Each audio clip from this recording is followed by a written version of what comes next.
When somebody is diagnosed with dementia, it often happens that people stop including them in family outings, family get-togethers, family lunches, and that's a real shame, because that is exactly what the person with dementia needs. They still need to feel part of a family unit. They still need to feel loved and securely wrapped with love, affection, people who have known them for a long time, people who they're relaxed with and who they're comfortable with.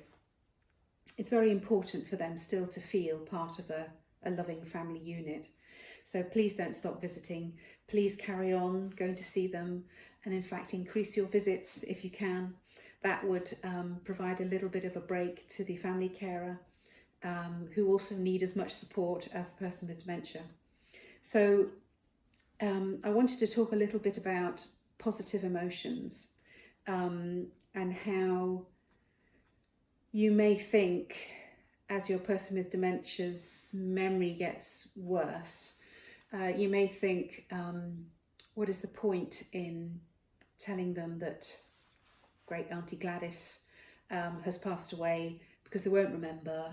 And actually, what inevitably happens is, if you do tell them that great Auntie Gladys has passed away, every time great Auntie Gladys comes up in the conversation, they will basically learn all over again, as if it's never happened, that great Auntie Gladys has passed away.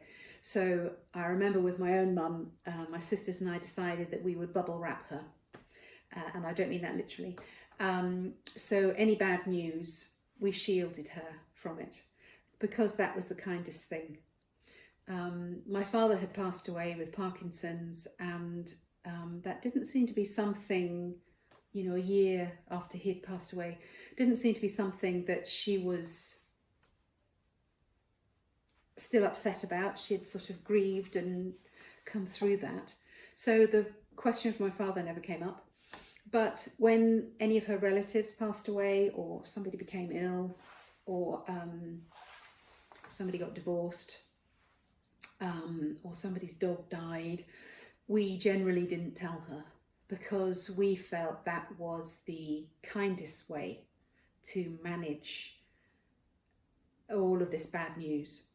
And some people may disagree with that, but unfortunately, if you tell your person repeatedly that, why are you asking for your mother, she died 20 years ago, your person with dementia will just relive that grief and that moment of hearing the bad news over and over and over again. And I don't think any of us want to wish that on anybody. So I think as a family, you all need to agree this together, but as a family you need to agree what you're going to tell the person with dementia and what you're not. And then everybody has to stick to the same hymn sheet.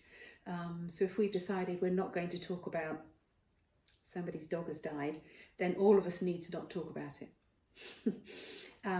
So that we're presenting a united front. Person with dementia has a lot of structure, has a lot of similarity and standardization in the news that they're hearing, and it, in my opinion, it's the kindest thing to do. So I wanted to talk about positive emotions and I got distracted. I will move into the next chat and talk about positive emotions.